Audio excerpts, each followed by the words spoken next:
కనీసము 8 మంది ఎమ్మెల్యేలు 8 మంది ఎంపీలు ఉన్నారు. తెలంగాణ రాష్ట్రానికి ఇంత పెద్ద తెస్తాము, అంత పెద్దగా తీసుకొని వస్తాం, ఇన్ని నిధులు తెస్తామని చెప్పి చెప్తే పార్లమెంట్లో మీ యొక్క నోట్లకెళ్ళి ఏ ఒక్క మాట లేదు. తెలంగాణ రాష్ట్రం కోసము మీరు తెచ్చిందేమీ లేదు. కనీసం మీరు తెచ్చగలిగే సమర్థత మీలో ఉందా అంటే అసమర్థులని చెప్పి మొన్న జరిగిన పార్లమెంట్ సమావేశాల ద్వారా చాలా క్లియర్ కట్గా అర్థమైపోయింది. తెలంగాణ రాష్ట్ర ఎంపీలు అసమర్థులు, తెలంగాణ రాష్ట్రానికి ఏమీ తీసుకురాలేమని చెప్పి. ఆ ఎంపీలల్లా నిజామాబాద్కి సంబంధించిన ఒక గుండు ఉన్నాడు.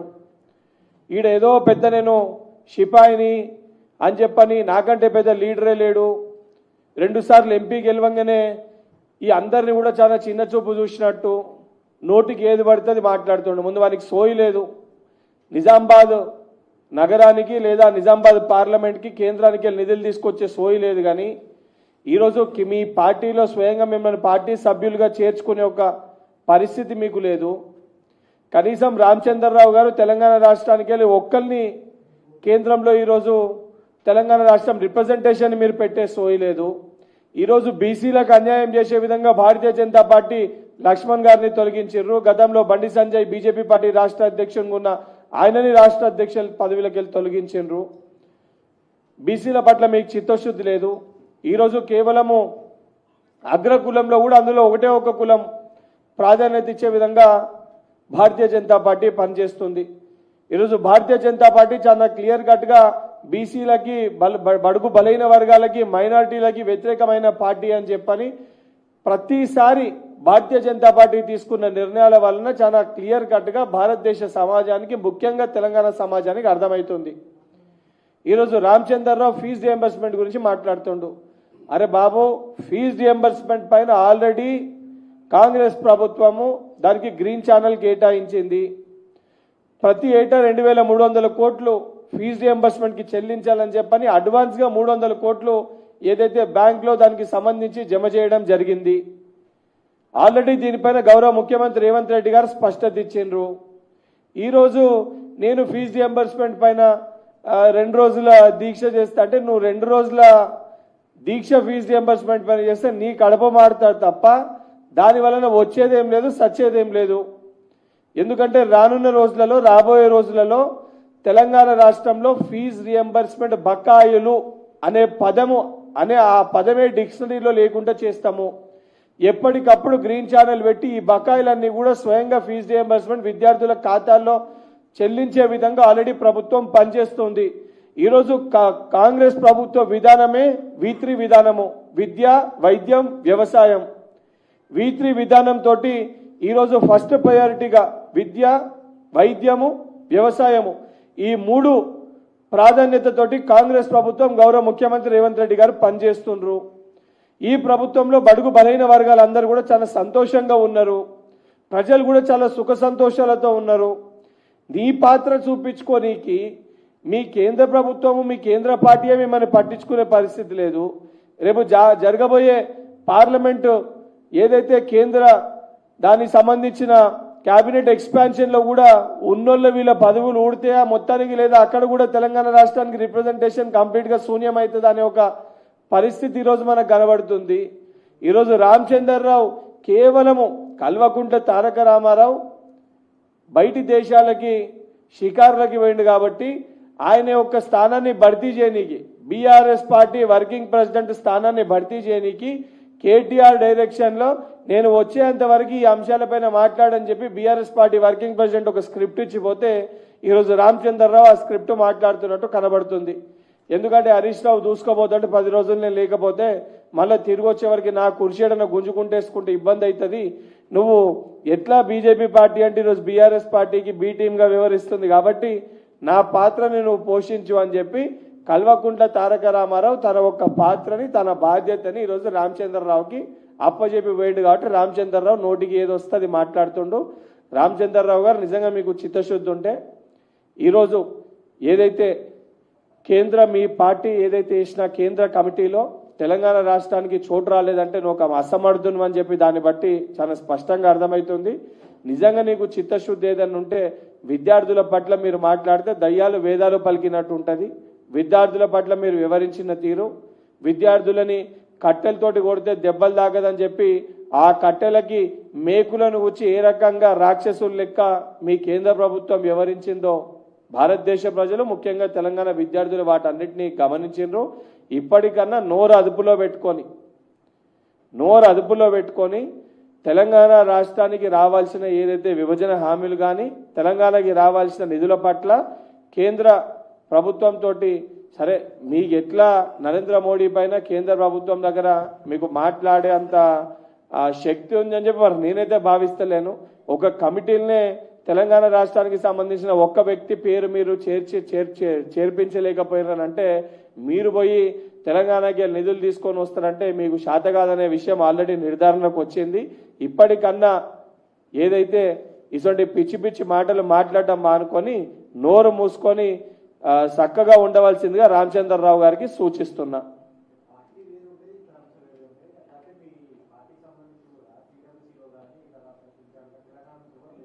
సిడబ్ల్యూస్కి ఆల్రెడీ దామోదర్ రాజనరసింహ గారు ఉన్నారు, వంశీచంద్ర రెడ్డి గారు ఉన్నారు, కేంద్ర సెక్రటరీలుగా ఉన్నారు కదా, సెక్రటరీలుగా సంపత్ కుమార్ గారు ఉన్నారు. నిన్న వచ్చింది భారతీయ జనతా పార్టీ కేంద్ర కమిటీ, వాళ్ళ ఉపాధ్యక్షులు, జనరల్ సెక్రటరీలు. మరి జనరల్ సెక్రటరీలు, ఆర్గనైజింగ్ సెక్రటరీలు, అట్లీస్ట్ జాయింట్ సెక్రటరీ, అట్లీస్ట్ ఒక సెల్ అధ్యక్షుడన్న ఏ ఒక్క పాత్ర ఉందా? మొత్తం వాళ్ళ కేంద్ర కమిటీలో ఒకరికన్నా పాత్ర ఉందా? తెలంగాణ రాష్ట్రానికి 6 సెక్రటరీలు ఉండే.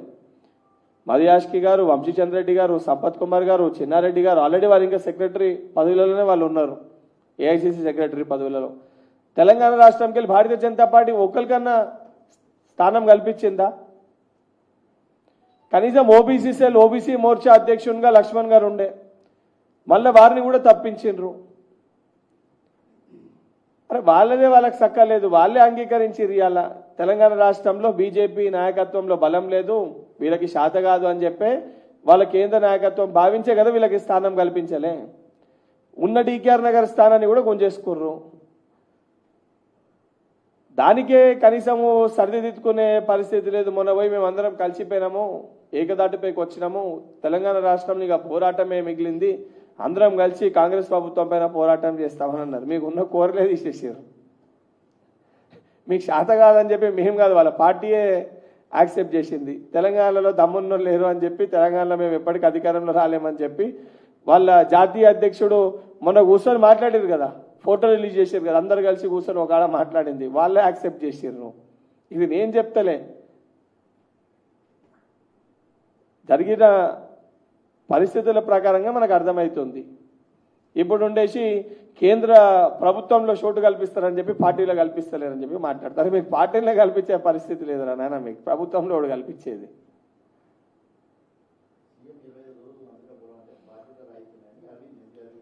ఇప్పుడు అరవింద్ గురించే నేను ఇంతకుముందే చెప్పిన, ఈరోజు అరవింద్ ఏదైతే మాట్లాడుతుండో అంటే తను వేసుకునే బట్టలు కూడా కాంగ్రెస్ పార్టీ పెట్టిన భిక్ష. ఈరోజు అరవింద్ బతికే జీవితము ఆ రోజు స్వర్గీయ వారి యొక్క తండ్రి డి శ్రీనివాస్ గారికి అనేకమైన పదవులు కాంగ్రెస్ పార్టీ వల్లనే వారికి వచ్చింది. ఈరోజు భారతీయ జనతా పార్టీలో అరవింద్ని జాయిన్ చేసుకుర్రు అంటే కూడా డి శ్రీనివాస్ కొడుకనే చెప్పి జాయిన్ చేసుకుర్రు. డి శ్రీనివాస్ ఎవరంటే కాంగ్రెస్ పార్టీ నాయకుడు అని చెప్పి, మాజీ పిసిసి అధ్యక్షుడు, కాంగ్రెస్ పార్టీ నాయకుడు అని చెప్పి, అసలు అరవింద్కి ఆ స్థాయి వచ్చిందే కాంగ్రెస్ పార్టీ వల్ల. ఆ సోయి మర్చిపోయి ఈరోజు నోటికి వచ్చినట్టు పిచ్చోన్ లేక అరవింద్ మాట్లాడితే అసలు అరవింద్కి ఆ క్రెడిబిలిటీ ఉందో లేదో మనకు అర్థమవుతుంది.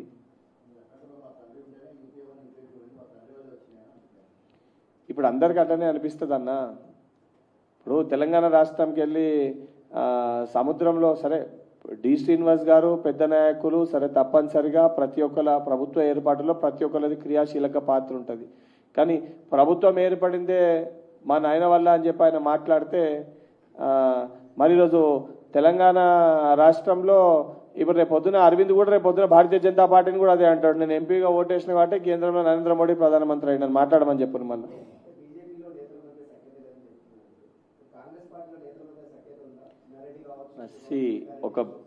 ఒక విషయం, మా దాంట్లో ప్రతి చోట కూడా దేంట్లన్నా కూడా ప్రతి కాన్స్టిట్యున్సీలో డిఫరెన్స్ ఆఫ్ ఒపీనియన్స్ అనేటివి ఉంటాయి. కానీ నిర్ణయాల పట్ల వచ్చినప్పుడు దానికి పార్టీ నాయకత్వము, పిసిసి అధ్యక్షుడు కానివ్వండి, లేదా దానికి సంబంధించిన నాయకులు కానివ్వండి ఇక్కడ రాష్ట్ర పరిధిలో ముఖ్యమంత్రి గారి దగ్గరకు పిసిసి అధ్యక్షుని దగ్గరకు వచ్చి వాళ్ళు ఒక బాధని చెప్పుకుంటారు. ఇక్కడ మాకు క్లారిటీ ఉంది, నాకు బాధ ఉందంటే మా పిసిసి అధ్యక్షుని దగ్గర పోయి చెప్పుకుంటే మాట్లాడే పరిస్థితి అని. భారతీయ జనతా పార్టీకి ఆ పరిస్థితే లేదు కదా.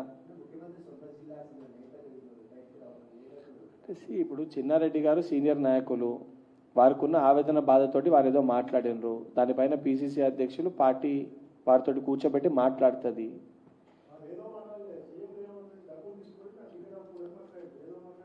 చిన్నారెడ్డి గారు నేను చూడలే, వాస్తవానికి వారు ఎన్న మాటలేందో వారు అన్న మాటలేందో నేను చూడలేదు అన్న. తప్పనిసరిగా పార్టీకి నష్టం చేకూర్చే విధంగా మాట్లాడితే, గతంలో కూడా జగిత్యాల్లో ఇదే రకంగా జీవన్ రెడ్డి గారు మాట్లాడితే ఆ రోజు పార్లమెంట్ ఇన్ఛార్జ్గా ఉన్న నేను ఉపాధ్యక్షునిగా చాలా క్లియర్ కట్ గా పార్టీ కంటే పెద్ద ఎవరు కాదు అని చాలా క్లియర్ కట్ గా చెప్పినాను. జీవన్ రెడ్డి గారి పైన తీసుకోలేదా? జీవన్ రెడ్డి గారి పైన తీసుకోలేదా? జీవన్ రెడ్డి గారి పైన ఆ రోజు బల్మూరి వెంకట్ గా పిసిసి ఉపాధ్యక్షునిగా నిజామాబాద్ పార్లమెంట్ ఇన్ఛార్జ్ గా పార్టీకి వెళ్ళి సస్పెండ్ చేస్తామని చెప్పి నేను మీడియా ముఖంగా జగిత్యాల వెళ్ళి మాట్లాడిన. ఆ రోజు ఇదే బల్మూరి వెంకట్ మీడియా ముఖంగా జీవన్ రెడ్డి గారి పైన వెళ్ళి మాట్లాడారు. అదే ఒక ఛానల్లో, మీ ఛానల్లో టెలికాస్ట్ కూడా అయింది, ఫస్ట్ టెలికాస్ట్ అయింది అదే ఛానల్లో ఆ అంశం పైన. అండ్ చాలా క్లియర్ కట్ గా చెప్తున్నాం, పార్టీ కంటే సుపీరియర్ ఎవరు కాదు రాష్ట్రంలో. ఎంత పెద్ద నాయకుని కన్నా కూడా party is the first priority.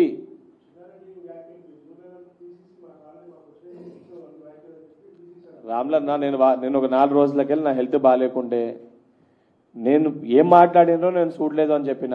పార్టీకి వ్యతిరేకంగా మాట్లాడితే తప్పనిసరిగా తప్పే.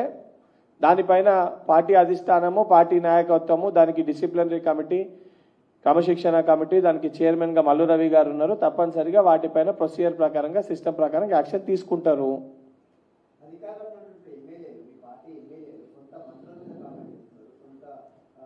అన్న ఇగోరి ఉన్నదానికి ఇప్పుడు సొంత బీఆర్ఎస్ పార్టీలో సొంత బిడ్డ బయటకు వచ్చి మాట్లాడుతుంది. భారతీయ జనతా పార్టీలో పట్టమని 16 మంది నాయకులు లేరు, 16 మంది 16 దిక్కులు ఉన్నారు.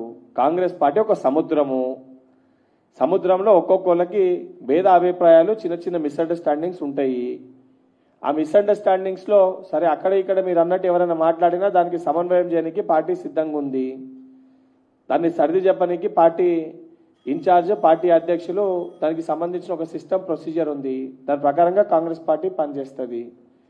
దాన్ని ఏదో ఈరోజు గతంలో ఇదే రకంగా మాట్లాడితే మా నాయకులందరం కలిసిమెలిసి ఉన్నామని చెప్పి ఈరోజు ఉత్తమ్ కుమార్ రెడ్డి గారు, రేవంత్ రెడ్డి గారు, ఉన్న మంత్రులు అందరూ కూడా ఏకదాటిపైకి వచ్చి అభివృద్ధి సంక్షేమ పనుల పట్ల దృష్టి పెట్టి జిల్లాలన్నీ పర్యటించి పనిచేస్తుండ్రు. ప్రజల సంక్షేమాన్ని దృష్టిలో పెట్టుకొని పనిచేస్తుండ్రు. మీరు అన్నట్టు 1-2 చోట్ల ఏడన్నా ఇష్యూస్ ఉండొచ్చు, లేవని నేను అంటలే. కానీ తప్పనిసరిగా దాన్ని కూడా పార్టీ పిసిసి అధ్యక్షులు, ముఖ్యమంత్రి గారు దాన్ని కూడా సమన్వయం చేసి సర్ది చెప్పే ప్రయత్నం చేస్తారు.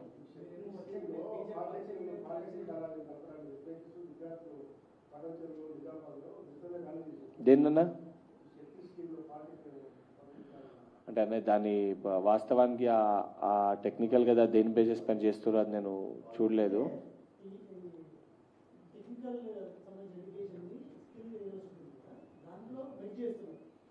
దానిపైన సరే వాళ్ళకి ఏదో నెగిటివ్ ఇంప్రెషన్ ఎవరైనా కల్పించుంటే వారి రకంగా మాట్లాడుతుండొచ్చు. తప్పనిసరిగా ఆ విద్యార్థులతో మాట్లాడి అదే దానితోటి ఆ విద్యార్థులతో మాట్లాడి దాని వలన వాళ్ళు ఇంజనీరింగ్ చేసుకునే అవకాశం పోదు అనే విధంగా ఏ రకంగా ఇబ్బంది కాకుండా దాన్ని చేయన్నో తప్పనిసరిగా అధికారుల దృష్టిలోకి నేను కూడా తీసుకొని వెళ్ళి సంబంధించిన పాలిటెక్నిక్ ఎడ్యుకేషన్ అదేవిధంగా హైయర్ ఎడ్యుకేషన్ డైరెక్టర్ గారితో మాట్లాడి ఆ స్టూడెంట్స్ని కూడా ఆ సంబంధించి లోకల్ ఉన్న మా ఎన్ఎస్యూ యూత్ కాంగ్రెస్ అదేవిధంగా పార్టీ సభ్యుల్ని అక్కడికి వాళ్ళ దగ్గరికి పంపించి వారి యొక్క అపోహలు ఏవైతున్నాయో తప్పనిసరిగా వాటిని తొలగించి వారికి ఇబ్బంది కాకుండా చూసుకునే ప్రయత్నం చేస్తాం.